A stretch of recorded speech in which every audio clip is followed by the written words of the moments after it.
పోతిరెడ్డిపల్లి శివారులోని రాక్ చర్చిలో ఈస్టర్ సంబరాలు అంబరాన్ని అంటాయి. యేసు ప్రభు తిరిగి లేచిన శుభ సమయాన రాక్ చర్చిలో భక్తులందరూ భక్తి శ్రద్ధలతో ఆరాధనలు చేశారు. చిన్నపిల్లల నృత్యాలు, యవనస్తుల కొరియోగ్రఫీలు భక్తులను ఆకట్టుకున్నాయి. వందలాదిగా వచ్చిన భక్తులు పాస్టర్ యేసుపాల్ వారిచే వర్తమానం ద్వారా మరొకసారి పునరుద్ధాన బలం గురించి తెలుసుకొని దేవులను మహిమపరిచారు. ఈ ప్రత్యేక పండుగలలో బ్రదర్ రాజు, ప్రవీణ్, సురేష్, సాల్మాన్ రాజు, డేవిడ్ రావు, రాంబాబు, చిరంజీవి తదితరులు పాల్గొన్నారు. ఈ సందర్భంగా దీవెన్ కుమార్ మరియు ఎలీషా పాల్ అద్భుతమైన సుమధుర సంగీతం ద్వారా భక్తులను ఎంతో అలరింపజేశారు.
సంగారెడ్డి మరియు పరిసర ప్రాంతాల్లో ఉన్న వాళ్ళు యేసయ్య నామములో శుభాకాంక్షలు చేస్తున్నాం.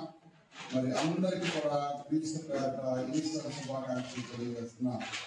యేసయ్య లేఖనాల్లో మరి రాయబడిన రీతిగా లేఖనం యొక్క నెరవేర్పు కొరకు 3వ దినం తిరిగి లేస్తారని ఆయన ఇచ్చిన వాగ్దానం ప్రకారం మరి ఆయన తిరిగి లేచిన పండుగ ఈశ్వర పండుగ.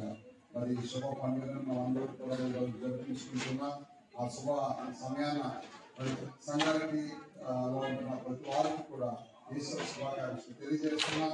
దేవుడు నిశ్చయంగా దేవుని పునరుద్ధాన శక్తిని, బలాన్ని మీకు, మీ కుటుంబాలకి మెండుగా అనుగ్రహించాలంటూ మీకు ప్రార్థన చేస్తున్నాం. నిశ్చయంగా ప్రభు మీ కుటుంబాలని, మీ పిల్లలని మీకు క్షేమము, ఆరోగ్యం ద్వారా ఆయన శుభాలు చెప్పడం కాక ఆమె హ్యాపీ చేస్తారు.